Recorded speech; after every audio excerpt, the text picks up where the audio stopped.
Hello, everyone out there in Facebook world. It's time for the Mahogany Motivational Moment for Monday. How was your weekend? As you guys can see, I decided not to go outside today. I thought I would come into one of the conference rooms because it's just too hot out there for a sister. Okay, so I decided to come in today. Hi, Kendall. Hi, Kelvin. How are you? How are you? Thank you guys so much for tuning in to the Mahogany Bronze Hours Mahogany Motivational Moment for Monday. Isn't that kind of cool? Monday's Mahogany Motivational Moment. Ooh, that's a tongue twister. But I'm going to go ahead and get started because, I only have so much time. But thank you guys for tuning in. Kelvin and Shauna and Clinton, thank you guys so much for watching. I appreciate it. And Micavelli, I like that name. That's very nice. Thank you. New faces. I love it. That's what I'm talking about. New people for Mahogany Motivational Moment. Today, guys, let me tell you. All right, this is going to be a pretty special word for today because this is something that we can all relate to. And now let me tell you why we can all relate to this one, because we all have a job, right? So this is going to show you, once I get done with the beginning, you'll see where I'm headed with this. Now, we all have a job. Each one of you that have a job, you have a job description, correct? When you took the job, most jobs, they give you a job description, and this is what they're going to judge you when it's time for promotions and raises, etc., because they're going to give you a job description. This is what we expect out of you from your day to day, okay? Nothing more, nothing less, because you don't really get to pick and choose what of that you want to do, right? So they have given you a job description. And in that job description, these are the requirements for the job. This is what you're supposed to have a set of skills that qualified you for that job. That is why you got it. Now, the world standard is that your need to work is not enough for us to hire you. You're going to have to possess these skills, right? So when you are on that job, you are representing that company, right? You represent them, you represent their brand, you represent their beliefs, their values. So whatever that company comes with, you are just a clear representation of that. You don't get to make it up. You don't get to put your opinion. Whatever they have set a standard at, you're operating in their standard, okay? That is what your job is. You represent them. You wear their logo to work. You know, whenever you have an opportunity to talk about what that job is all about, that is exactly what you do. Now, when you're out and about, you speak about their brand, right? And you have to have some knowledge about it, so you got to study yourself to be approved to know exactly what it is about the job so you don't sound crazy, right, when you're out there representing the company. So you possess these skills. You're out there basically telling people what it is about the brand that makes it good. You're telling people why they should want it, what it's good for, and why it works for them.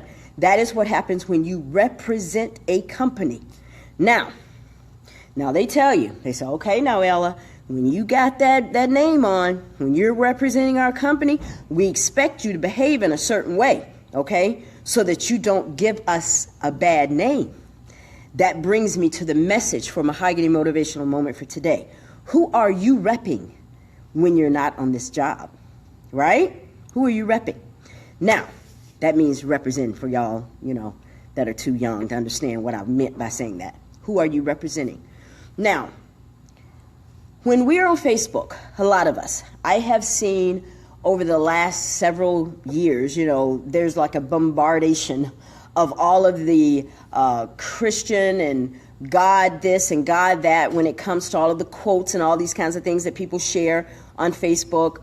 There's just like tons of them. Everyone has them. We pass them on. We do chain letters. We do all of this. Now, once you put in your mind to do that and to put that out there on Facebook, now you have basically signed yourself as a representative of righteousness, right? Oh boy. Now here we go. This is what the Mahogany Motivational Moment is today. What does that look like? When you are representing righteousness, what does that look like? All right? Now, just like when you're on your regular job, your job is to get people to like this brand, to get people to want it, to get people to see how it works for them. Because that is what you're doing. You're representing the company, and that's your job. And you better be good at it or you won't have that job long, okay? So that is what you're doing. Now, when you're a representative of righteousness, meaning you're a representative of God, God is expecting you to do the same things for him. He wants you to tell people how good he is, tell people why he's good for them, tell people what he can do for them, and tell people why they should want to have a part of him, right? Okay, so we're on to something. Now, we got two different playing fields here. You have the world, your standard of your job, what they require of you, because you know that you have to follow their standard or you're not going to have a job long, right? Right. Okay. But then over here, God expects you to do some things too. Okay? He's saying, if you're going to represent me, there are some things that your job description should look like. Okay, for you to be effective in your job. See, what happens is that we're a little bit too excited about over here on this job because we're getting something substantial. We're getting a paycheck every other week. So we're excited to represent them. We'll do whatever we have to do to represent them. We will do whatever we have to do to stay on the job as long as we have to. We'll go over and beyond to represent them for that paycheck. But now when we go over here, there's certain things that we will and we're willing to not do when it comes to representing righteousness. Now, let me explain something to you. The only thing, the ultimate thing when we are representing righteousness, what is the ultimate thing? At the end of the day, where does it all boils down to? Recruiting. Just like with your job. They send you out on a job fair, put you on a t-shirt, give you a hat, put your logo on. They say, hey, you represent XYZ company. When you go out there, just love on us. You ain't even got to use the product. Just get people to use it, right? You ain't even got to like it. See, those are the standards the world has. They don't even care if you use the product. Just act like you do. Uh-oh. Act like they do. Is that kind of what we're doing in Christianity? We act like we like the product. We act like we use it. Uh-oh. Ella, you going to dangerous ground. Yes. Yes, I am. And I meant to. So, check this out. So, here you are over here. And God is saying, okay, I'll tell you what. This is what I need. There are 3 things that this job description for us to get what we want. Because see, eventually what happens is that God has used all of us as representatives so that we can recruit people. That is our job. We are to recruit people because we want everyone to go back with him when he comes. So we're all recruiters. That is what we have to do. And God is saying, that's what I need. I don't need you to think about it. I just need to give you, to lay out this job description for you. And I just need you to do what I say do. Because in the end, we're going to recruit everybody and take them back. Because I don't really want to leave anybody here. Because I know that the enemy's here. He's running things for right now. But I'm just giving him a little time to do whatever he's got to do. But the bottom line is I want to recruit everybody so I can take them back with me. So I need you guys to help me. Those of you that say you represent. Now, I'm not talking to the people that don't represent righteousness. If you don't represent righteousness and you don't claim to, then this message isn't for you. This is for the people who claim to it. All right? So, the people that are hired, the people who say they work for him. All right. So, he says, I need 3 things out of you. I need love. I need you to show love. I need you to forgive. And in the end, I need you to recruit. So, think about it. If you love and you forgive, recruiting is easy. All somebody got to do is look how you live, and you don't have to say anything about come to Jesus. They're going to want to. That's probably why we can't recruit people. I'm going to tell you something. At the end of the day, when it comes down to it and people reject Christ, there's a reason for it, and I'm going to show you why. All right, love. God said, okay, this is how we're going to do it. Now, Ella, I don't need you to try to come in and put your little pieces in it, because on that regular job, you don't get to tell them how to do the job. You don't get to tell them how to, what the job description should be. So you don't come over here and try to tell me how to do mine. I am the master. I am the visionary. I just need you to do your job. Okay? Because when you go to work every day, when I walk into my job every day, they have laid out my job description, and Ella just needs to get her little dark skin butt in there and do that. I don't get to go in there and say, well, I don't want to do this part. No, I don't want to do that. No, I don't think I should do it that way. No, all right. So we can't do that with God either. All right. So check this out. He says, love. I need you to love whites. I need you to love blacks. I need you to love the ghetto people. I need you to love the bougie people. I need you to love the underprivileged. I need you to love the uneducated, the prostitutes, the gays, the lesbians, the whoremongers, the child molesters, the pornographers, the murderers, the thieves, widows, fatherless, motherless, the rich, the poor. I even need you to love kids your daddy got with your mama and kids your daddy got with somebody else's mama. Okay, uh-oh.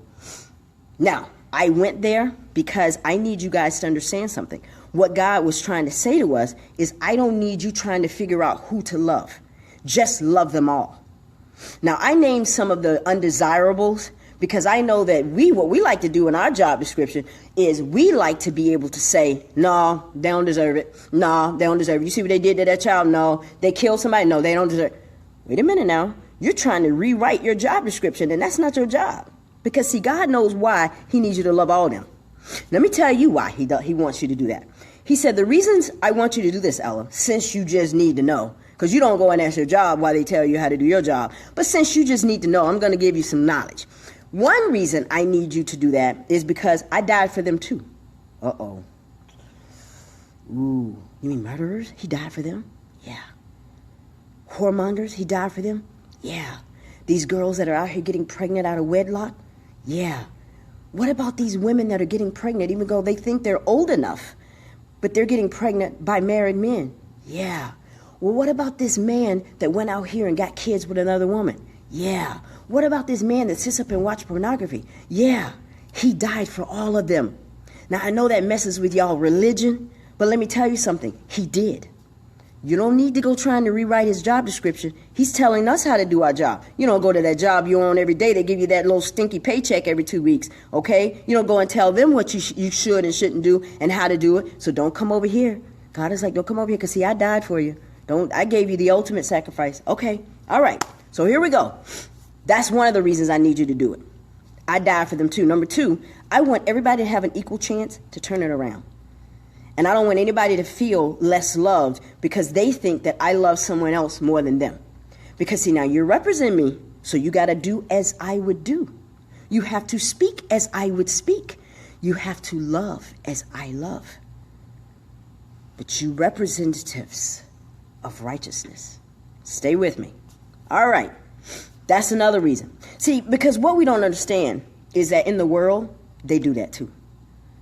I can't look like the world. I got to be different than the world. Because, see, I have a totally different agenda. And see, what happens, you representatives, when you go out here and treat people differently and don't love everybody, they think that's me. Because you say you represent me. So if you represent me, you need to do like I would do. And I love on every one of them. Because, see, what y'all don't understand, hello, somebody, is that he recruits from the pit just like he recruits from the pedestal. As a matter of fact, he recruits from the pit more. Hello, somebody. Now, why would he do that? All right. Y'all stay with me. Now, the next thing I need you to do is forgive. God. Yeah, I know. It's a little uncomfortable. But guess what? I need you to just keep remembering that it's not about you. See, that's one of the things. You think it's about you. Your feelings got hurt, so you don't want to forgive. You don't look good to your peers because you forgave. You don't look good on Facebook because everybody knows this person called you out your name in public, and here you are being friends with them. See, God is saying it ain't about you. Why are you making this about you? This isn't about you. You're my representative. You don't go to that job and tell them how to do their stuff. So don't tell me. You just do like I said, or you're going to lose your job. Ooh, we don't care about losing God's job, though, because we feel like we ain't getting nothing out of it. Uh-oh. We have more allegiance to the world because we feel like that check is how we live. Oh, so now you have allowed the job to be your source and not God. Okay, let's keep going. All right. I need you to just forgive them because I need them to continue to see the cross and not you. All right? Because what happens is when you don't forgive people, there's some things that happen. When you don't forgive it, it reminds them that they feel as if they're unworthy. But when you do, what I need you to do is I need you to constantly forgive them because it reminds them of the cross. You know how when it rains and I send the rainbow? That's my way to remind you that no matter how much it rains, I will never destroy the earth with a flood again.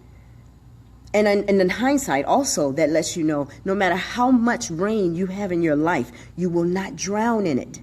See, he took that. He loved us enough to send little signs our way to remind us of his love. Now, why would he do that? I'm going to tell you why. Because it all ends up at the end, recruiting. See, God was strategic in how he does stuff. There's a reason he wants you to love. There's a reason he wants you to forgive. Because if you do those things and do them the way he outlined it, the recruiting part is easy. Okay, so in this, he said, because, listen, when you don't forgive people, they don't want to pray. If you don't forgive people, they don't want to worship me.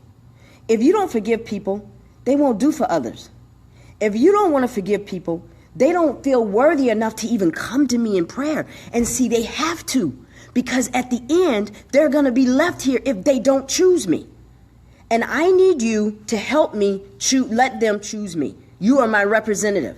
So you have to behave the way I need you to because you are wearing my name. You're wearing my T-shirt. You're wearing my logo. Okay? So, I need you to forgive them. Don't think about it. It's not about you. Keep the cross in the front of you.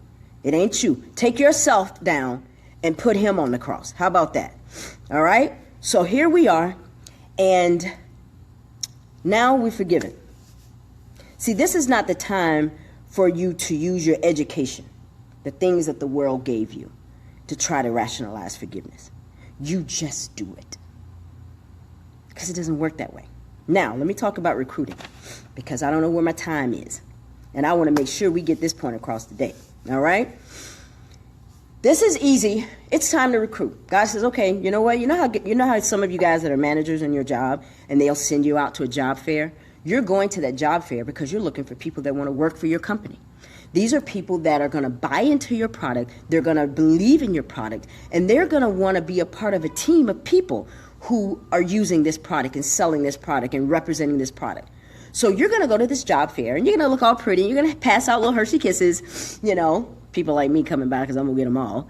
And, you're at the job fair, you got all these people, and you're just trying to get everybody to love your company because you're trying to find the best talent that's out there to work for your company. So then God's going to send you to the job fair too. It's called church. He's going to send you to the job fair, and he's like, listen, guys, I need you to recruit now. I need you to start recruiting some people because my time is almost up. It's almost time for me to come back. And we got quite a few people that still haven't accepted me. What's up?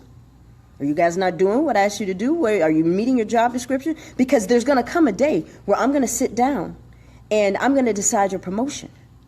Hello, somebody. I'm going to decide whether you're going to get a raise or not. And I'm going to judge it based on whether or not you have fulfilled the job description, just like the world does. Okay. All right, God, well, we good. All right. So now we're at the recruiting, we're at the job fair, and we're now trying to convince people to get on the team of God, to become servants, to work for him, to be on his team. You know the first thing they're going to do? Well, you didn't love me. You treated me like I was less than you. You treated me like I messed up so bad that I wasn't worthy enough to go to him. When I came to your church, you said my dress was too short. I had on too much makeup. I looked like a Jezebel, you said. You said that I had so many kids out of wedlock that I don't need to sit on the front row. I can't work in the church because I'm not worthy. All of this stuff you've done to me, now you want me to accept your position, your job, your team? You want me to be on this team? Why? Because the world treated me better. Because, see, when I needed help, I went down there to the county, the community agency downtown, and they helped me find a place to live. Because, see, when I went to your church, I couldn't get into an appointment. I couldn't get into one of your religious leaders because they were too busy. They're on the road. So when I went to the world, they were more than willing to help me. So I'm just going to stay over here. Hello, somebody. I'm just going to stay over here because over here they make me feel love. You see why he said love the whoremongers, love all of the prostitutes, love the gays, love the lesbians. You see why he said that was important? Because I need them to want to choose me because I chose them.